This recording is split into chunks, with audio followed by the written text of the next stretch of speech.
episode of Patch Chat. It's a joint program from the Chicago Ornithological Society and the Chicago Audubon Society. And tonight's episode will focus on Garfield Park. My name is Christina Harbour, and I'm with the Chicago Ornithological Society, and I'm your host for the evening. I'm excited about tonight's program. The first time that I went birding in Garfield Park was about a year ago. I hosted a big sit, and within the first hour, we saw a cuckoo in a tree right next to us. So it was pretty cool. And so just want to share that there's plenty of really exciting bird life in the park that you'll find out about tonight. Just a few quick announcements before we get started. The program is being recorded, so you can access it later. Just a reminder, please keep yourself on mute. If you don't mute yourself, we'll do the muting for you. So please do that. And if you have any questions for our presenters, you can type them into the chat and we will get to them at the end of the presentation. All right, without further ado, I'd like to introduce our speakers for the evening. Carol Johnson is a resident of Garfield Park. She also serves on the advisory council for the park and also is the volunteer park steward.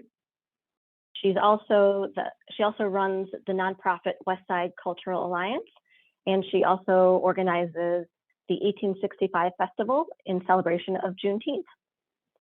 We also have Russell Weiss. He's an artist, teacher, and natural perfumer who has lived in Garfield Park since 2019. He has had a lifelong obsession with birds, which was sparked when he was young by his uncle, Bruce Palmer, who was the project manager for the California Condor Restoration Project. He spent countless hours birding in Garfield Park and is thrilled to be able to share his experience. So without further ado, I want to welcome Carol and Russell, and Carol will kick things off. Good evening, everybody. How everybody doing today? Okay, well, Chris said a little bit about me. I'm gonna try to give you guys a little history of Garfield Park, a little bit of what I do over there. And so have a little patience with me when it comes to technology, but I think I'm gonna be okay. Okay, so let's just start. Can everybody see the screen? Yes. Okay, so let's just start a little bit about the history of Garfield Park. Garfield Park is one of the three parks that was built on the boulevard. You have Douglas Park on the south, Garfield Park in the middle, and Humboldt Park on the north. Garfield Park was initially called Central Park because it was actually in the center of all of the parks between Humboldt and Douglas. It was changed to Garfield Park in 1881 after the assassination of President Garfield. So that's when it was changed to Garfield Park. This map you see is basically the whole total park. The park is 180. Some books say 172, some say 184. I would beg to differ that is 184, and that concludes the Garfield Park Conservatory. So this map that you see is actually the map of the whole entire park. So as you see at the top is where the conservatory is. It's on the north side of Lake Street, and Lake Street is kind of is where the Green Line is. There is a Green Line station called Conservatory Drive, and this right here runs here. Okay, so you have the conservatory that's on the north. You have Lake Street, which is kind of the dividing line, and you have the Green Line that stops at Central Park Conservatory Drive. This part of the area is what we call the nature area. This is the area where I'm the steward over this particular area. This makes up like 5 acres of space. We just currently have an expansion, a 3-year expansion that we're doing. We've been planting new species and we're expanding this area. You have 2 sides of the lagoon. You have the east side, which is here, and this was the initial lagoon that was built. The west side of the lagoon was built after the east side was completed. Here in the middle, you see this beautiful building, what we call the Garfield Park Gold Dome. This is a historical landmark, and this is the field house. As you move down here, you have Washington and you have Madison Street. Madison Street, if anybody don't know, is the dividing line between north and south. On Madison Street, over to the left side, you have what we call the music court. Most residents call it the circle, and the reason why we call it the circle because there's a bandstand that sits in the middle, and then there's like a pathway that goes around in a circle, and that's why it's called the music court circle, but the people in the community calls it the circle. On the east side of that, you have one of the most prominent schools. On the west side is Providence St. Mel. And then to the south of the music court, you have what we call the tennis courts. These were recently refurbished maybe about 5 years ago. And over to this side, we have what we call the athletic field. So we have soccer, we have football, community soccer, and then south of that, you have the baseball field. And so even south of that, usually this goes into Jackson Boulevard. And even south of that, you also have a school. Lee Ferguson School sits on this part right here.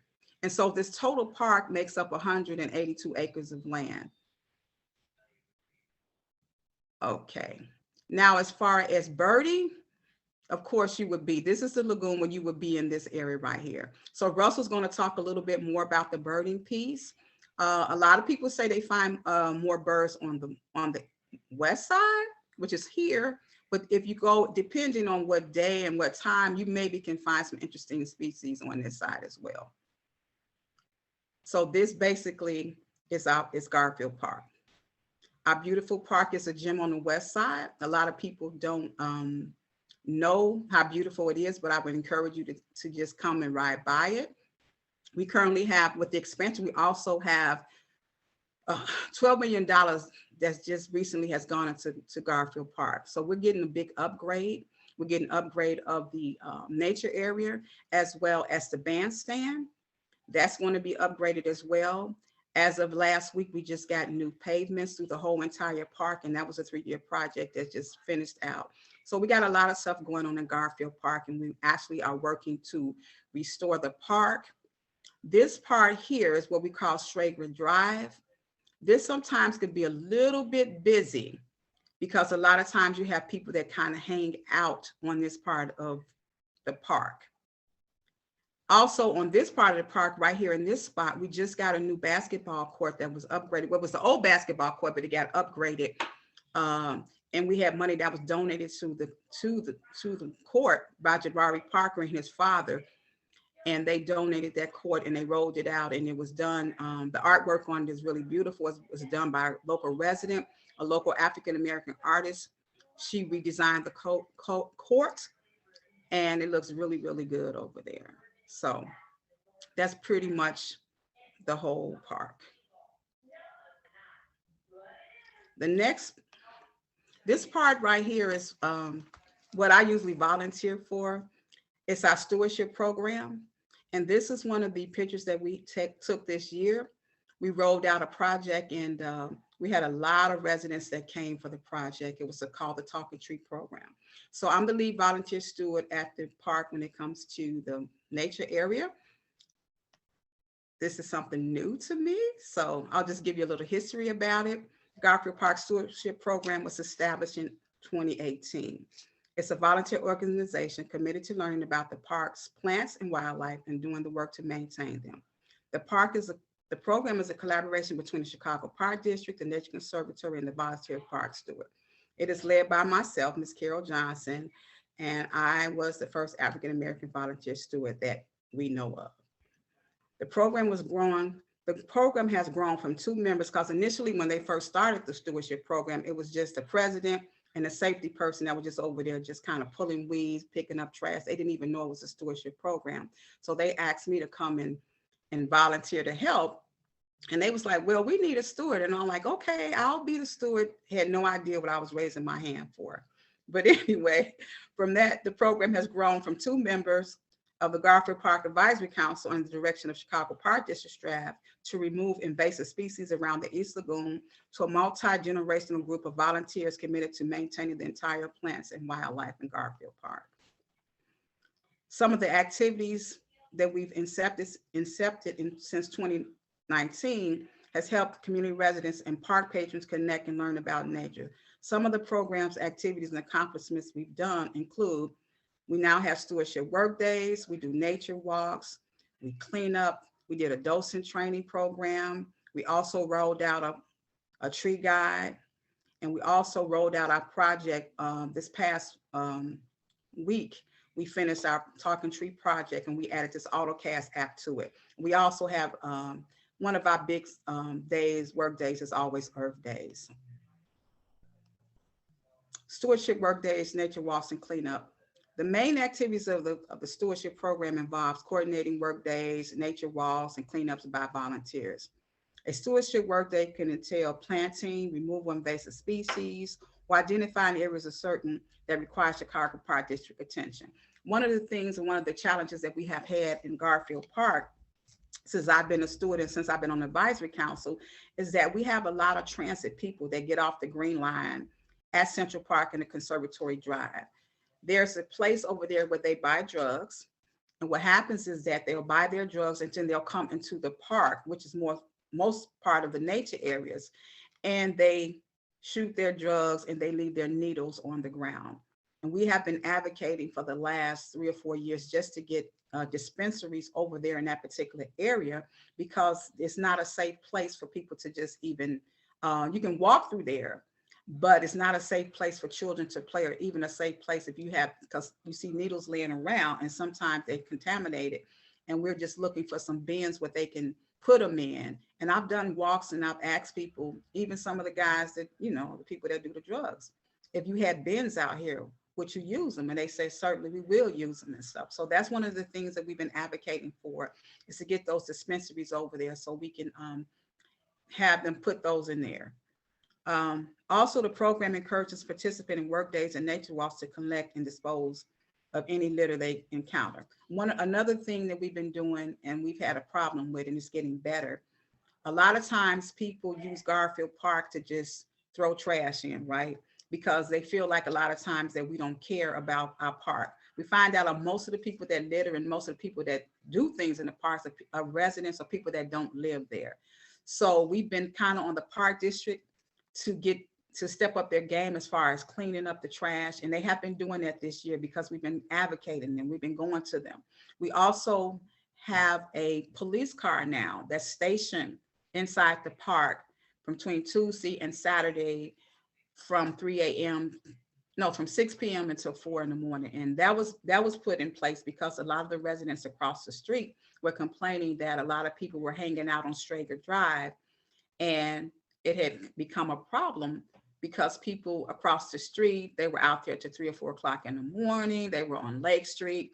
And so we got a new commander this year, and she has been very helpful in helping us move that traffic along on Lake Street, because it was times when you can go down Lake Street, you couldn't even get past Lake Street.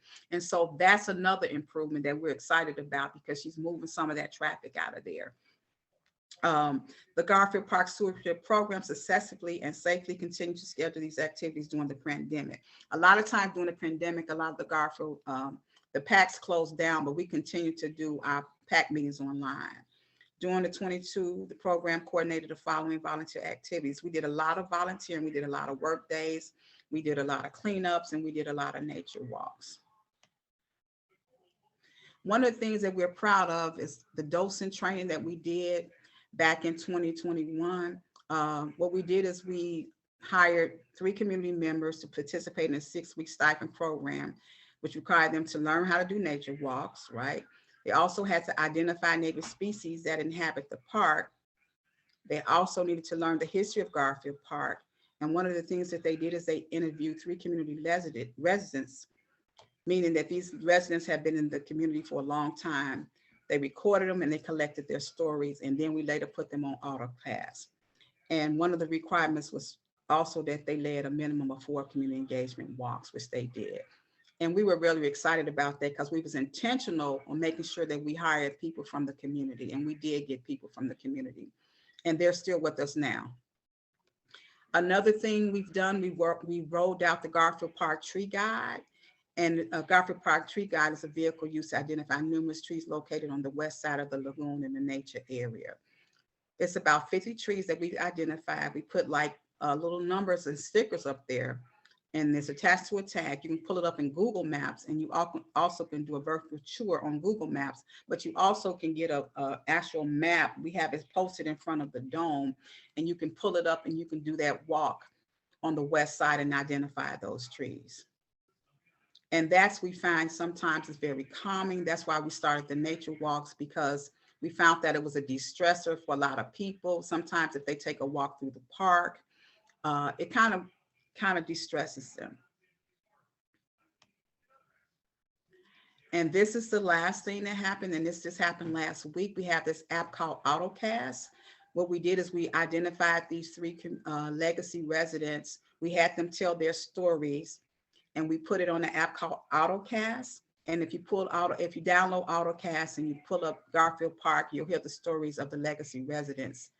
And we were so excited about that, because that's the picture that you saw on the first page of the stewardship program. These people came out and celebrated these legacy residents, and they truly, truly have some positive stories about Garfield Park. We were excited about it. Yeah.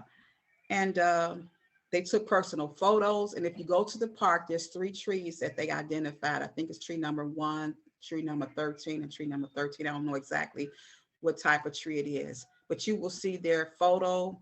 You'll see a little metal stand, and it tells a little bit, and you'll see a bio about them on that tree and stuff. So these are just some of the accomplishments that we've done since 2019, and we have a whole lot more to do.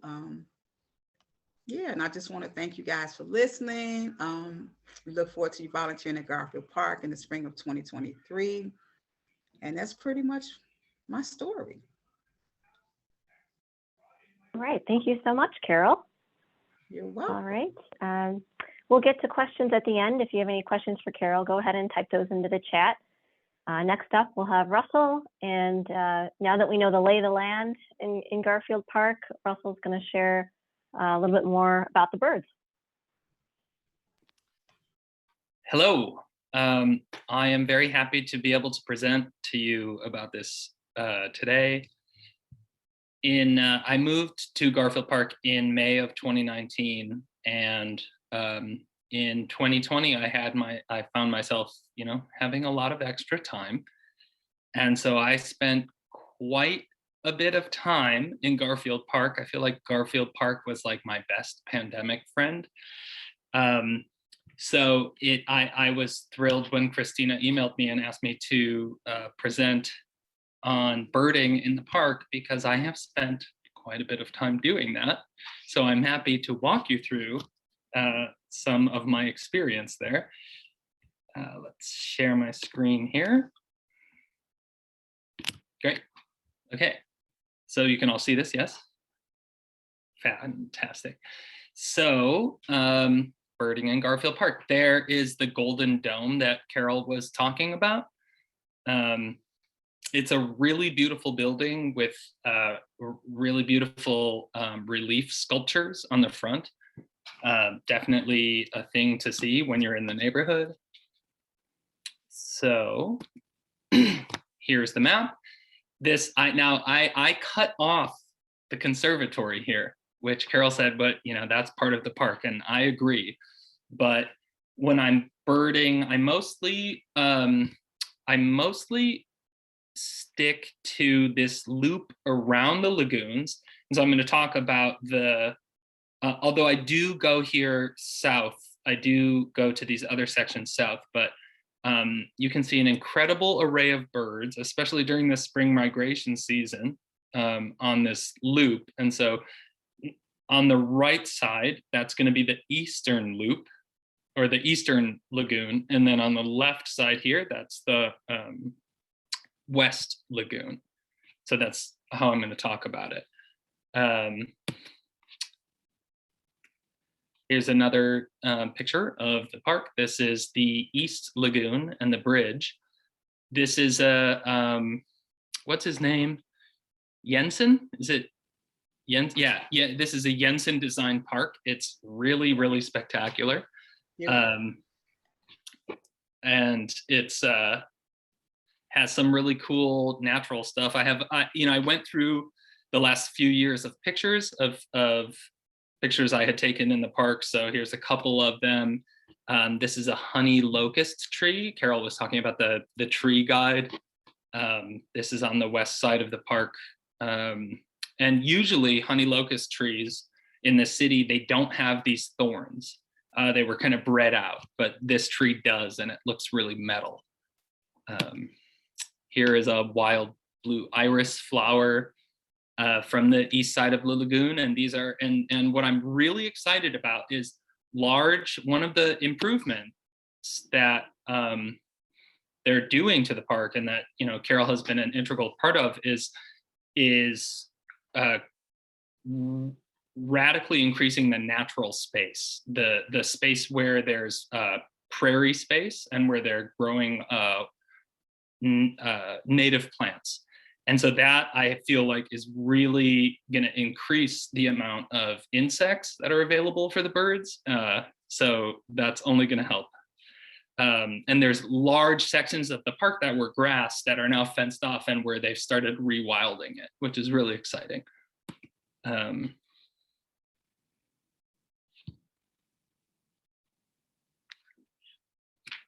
it goes. Here's some more plants.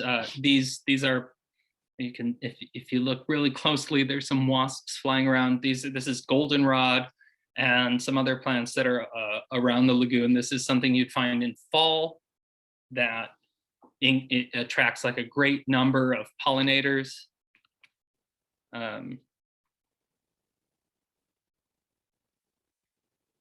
Sorry, I'm clicking this, but it's not really changing for me. There's a you know, it's just a picture with my phone, but it's a monarch butterfly flying off of the goldenrod at the lagoon. There's these really beautiful weeping willows. So Carol was talking about some of the issues and some, you know, but I want to say the most dangerous thing that you're going to encounter when you go to Garfield Park to go birding is the cobra chicken. These guys will harass you when you're trying to look at other birds. They are not that friendly. Also, here's a cool plant that's in Garfield Park, but it's called mock orange, and it smells really good. And this particular one, when it blooms, it's really fragrant. And, you know, I always want to go by it and smell it. And then there's a red-winged blackbird that lives there during nesting season that will attack you. And I will watch people walking on the path, and when they pass this particular plant, the red-winged blackbird will get them. Yeah, that seems to be the most aggressive one in the park. But so, all right, talk about some birds that you will encounter. We can start with spring, and some of the earliest visitors are shorebirds. So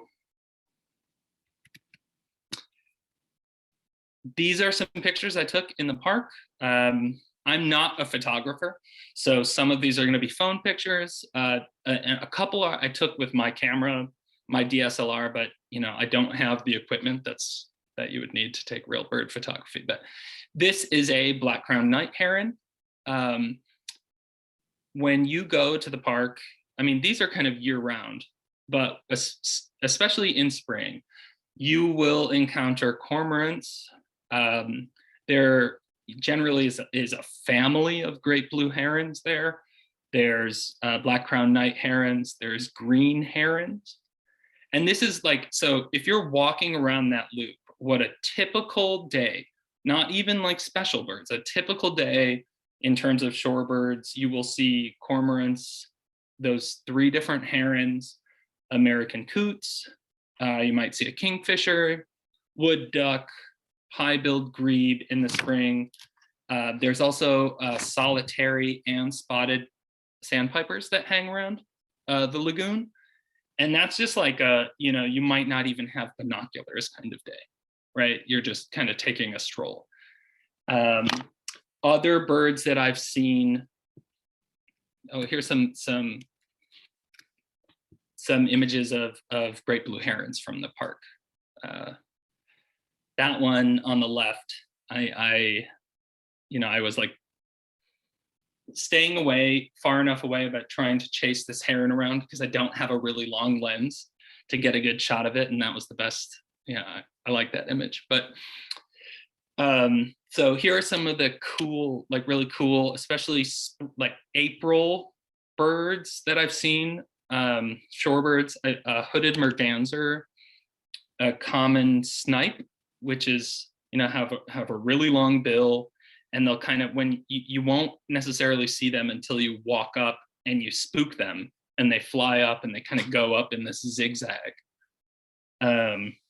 Northern pintail, I've seen a great egret in May hanging out by the lagoon. Blue-winged teal, I've seen an osprey flying over the lagoon. Here is a painting of, I saw a great blue heron hanging out by the lagoon during sunset. And then so I thought it was pretty cool. So I went home and just kind of made this really quick painting from memory. So here's a cormorant hanging out. There's generally on that same log, there's a bunch of turtles that will hang out there sunning.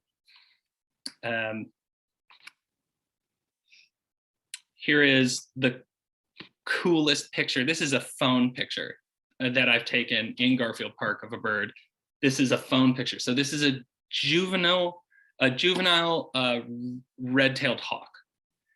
And in 2020, there was a family of hawks that were hanging out in the park.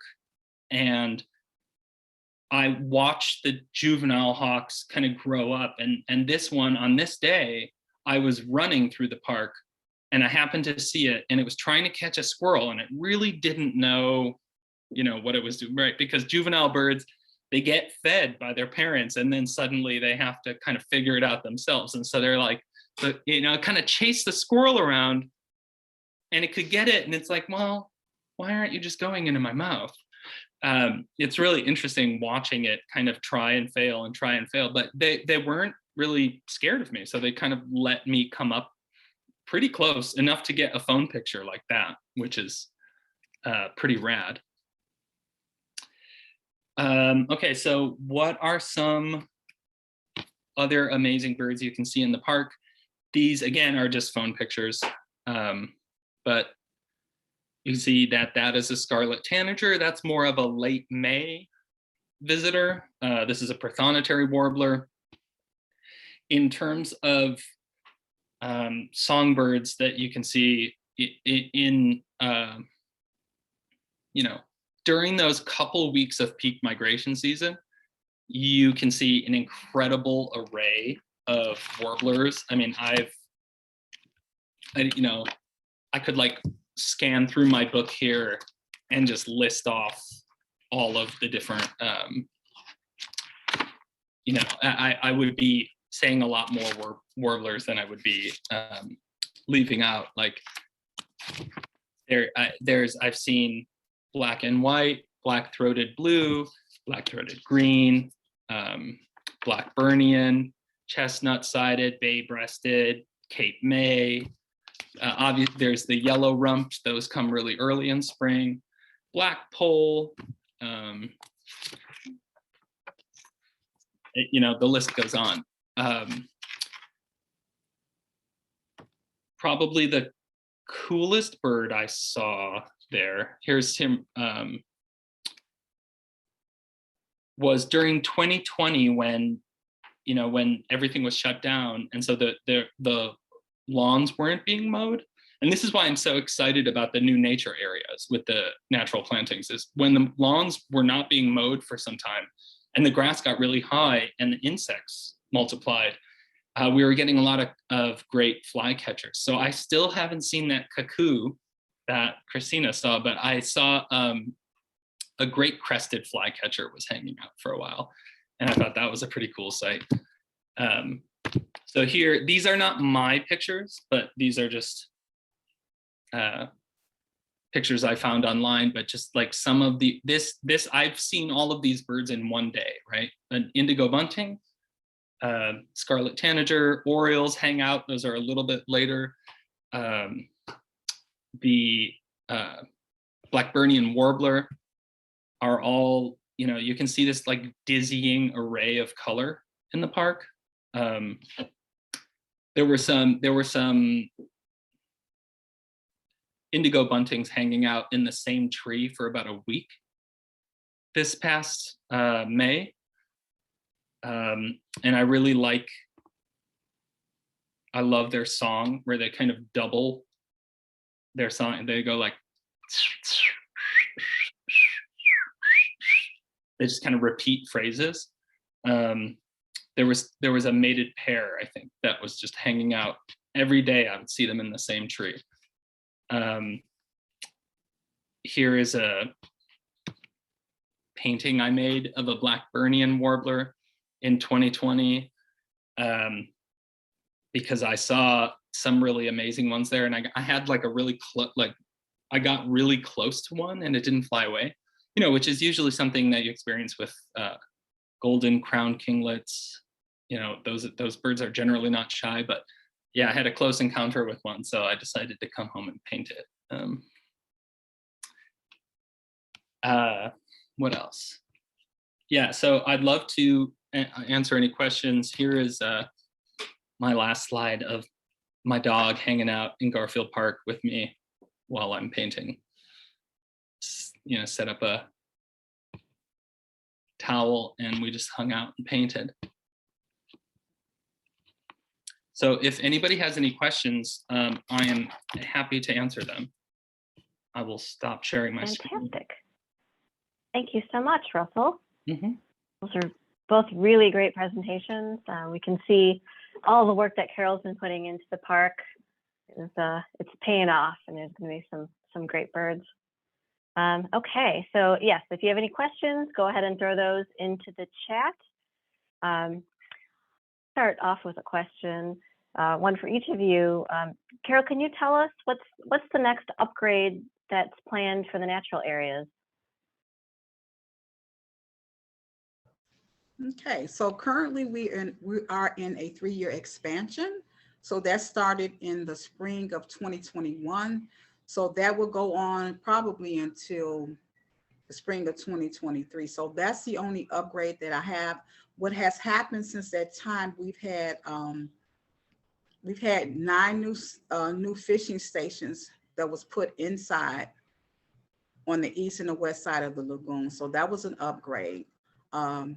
We're going to do some planting on Saturday. We're going to plant 200, we have 240 species, 40 plants that we will be planting in the park on Saturday, because some of the seeds that we planted and some of the plants we planted in the nature area, some of them are kind of like, they didn't sprout up. So we got to kind of go back and replant those. So that's what I know of. I've been kind of, to be honest with you, I've been fighting with the park district because there's been some negligence on the part of, on their park, because they have not turned on the, there's like a recycling sprout that's on both sides of the lagoon, the east and the west side of the lagoon. And that has been off the whole entire summer. And so there's some endangerment that's going on in the lagoon that I've been trying to address with them. So we're getting ready to have a big fight because I feel like they've been neglecting it, and I've been telling them the whole entire summer, and it's like nobody's hearing me. So I'm just gonna make sure they hear me. Let's just say that. All right, great, thanks. And then a question for you, Russell. Where in the park do you see sandpipers? Generally on the west side of the lagoon. As you're walking the trail around the lagoon, either you're looking for them or they'll sense you first and they'll fly up and they'll fly across the lagoon to a safe spot. And so you'll spook them and they'll, but it's on that west side of the lagoon. Just so you know that they just put new asphalt. So the trail is totally been repaved. So when you go over there now, it's a whole new trail. I mean, it's asphalt, you know, it was dirt and rocks and stuff, but it's clear now.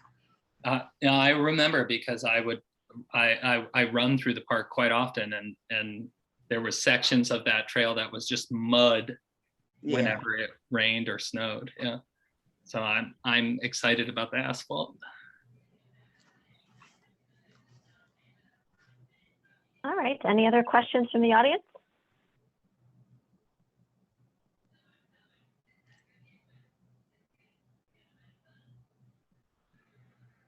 Kathleen, were you raising your hand?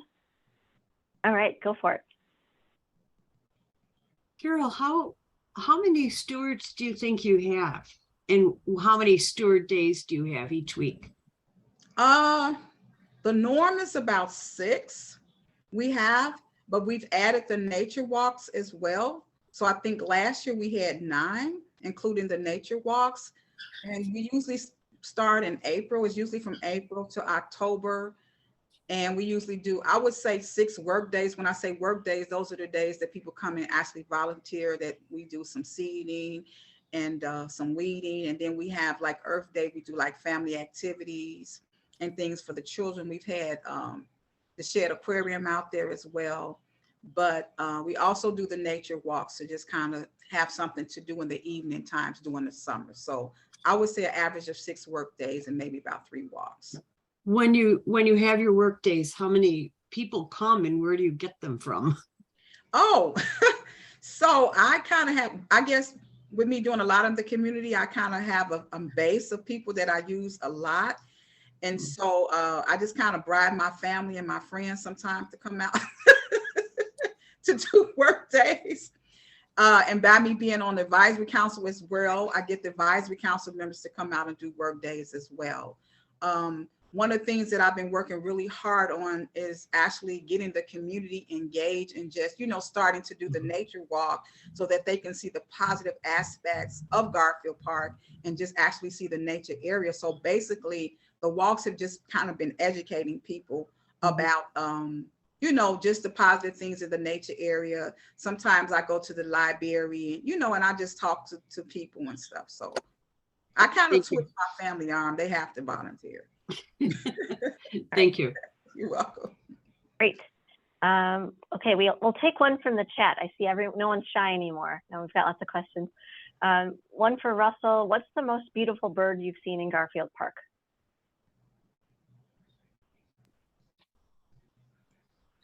I feel like the one I get most excited about is the two that were on my presentation. There's the scarlet tanager, because I only see that, and the indigo bunting. Both of those birds you really can only see during migration season. They kind of move through the park. But the scarlet tanager is just intensely red with jet black wings. Wow. It's really striking. And the indigo bunting is electric blue. And so it just kind of glows blue. Both of those birds I get really excited about seeing. And in the last 22, 21, and 20, I've seen those birds each migration season. So it's kind of a sure bet that they're going to move through the park. That's great. Good answer. Can't go wrong with those birds. Yeah. All right, and then Jackie had her hand raised. You want to ask your question?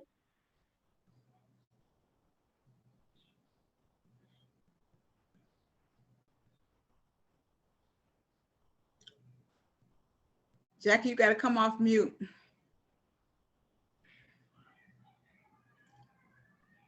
Bottom left of your screen, there should be. Yeah, to the left.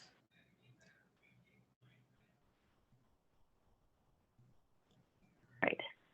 I think you're still on mute. Look down to the left, Jackie. You will see a microphone with a red in front of it. Just put your arrow on there. You can't get it down. Or you can send it into the chat. All right. Let's take one from the chat right now. Have you found any nocturnal birds hanging out like owls or nighthawks? I saw, what did I see? Oh. I'm sorry. Oh, Russell, you are on mute if you were. Sure, that makes sense.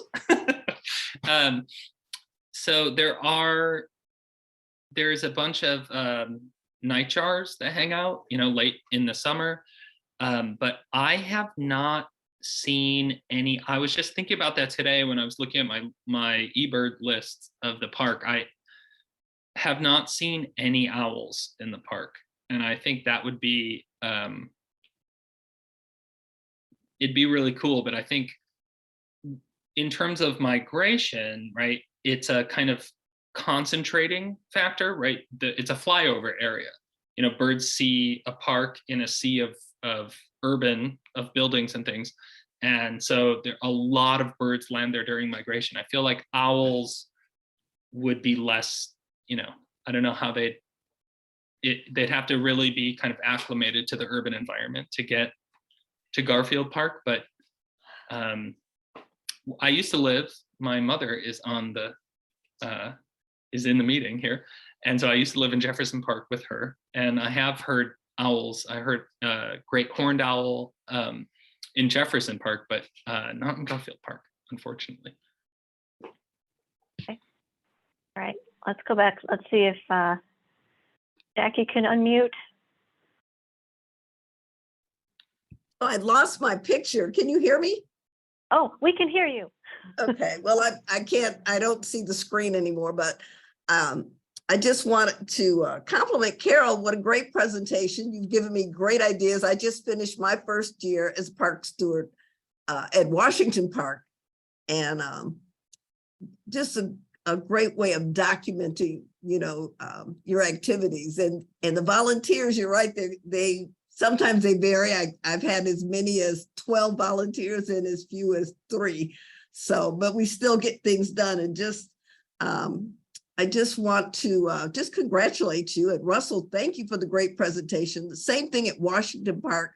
We see wonderful birds, you know, all the herons, the orioles, I've just had a great experience in the stewardship role. So I look forward to maybe working with Carol sometimes too soon in the near future. But great presentation, you guys. Thank you. Thanks, Jackie. Yeah, Russell, I love those birds. Those are just moments. They're beautiful. I've run into Right, you once. We've run into each other once. Yes. Birding in the park, which is Yes. fun. Yeah. I haven't been able to do a lot of birding this year at all, but I'm still out there. Mhm. We had a question. I imagine we have a lot of people who have not been to Garfield Park for birding. Carol, is there a schedule for nature walks that we can find? Well, the last work day actually is Saturday. So we won't be coming out with a schedule until April of 2023. But if you guys want to do a nature walk, we can schedule a special nature walk for everybody that wants to come, you know. So we can make that happen. But right now, it's a lot of construction going on at the park as well, too. But if you want to come out, we can schedule a walk. Or if you just want to come out and just see the park, I'll be more than happy to take you guys around. Russell, maybe me and you can figure out a day that you're off. If not, Happy to do it. yeah, I'll be more than happy to take you guys around the park. I would love that. Yeah. Fantastic. We'll organize something and make it happen. Yes. All right. Does anyone else have a question? Looks like we got a lot of great feedback in the chat. Everyone really liked both presentations. Thank you both so much. That's probably it for questions. So I just want to, thank you both again. And we're going to post the recording for the program on YouTube within the week. And if you liked this program, please check out our upcoming virtual programs. Share those with everyone. We have a screening of the Magic Stump next week. In November, we have a program on penguins. I will be there for sure. And then in December, we have a program on bird rescue and rehab. And then our next patch chat is actually going to be on South Pond and Lincoln Park Zoo. So please join us for that. You can find all the information on the Chicago Ornithological Society website, chicagobirder.org. And most importantly, if you're not a member, please join. Thank you so much for participating tonight, and we'll see you next time. Have a good night. Chris. Thank you. Bye.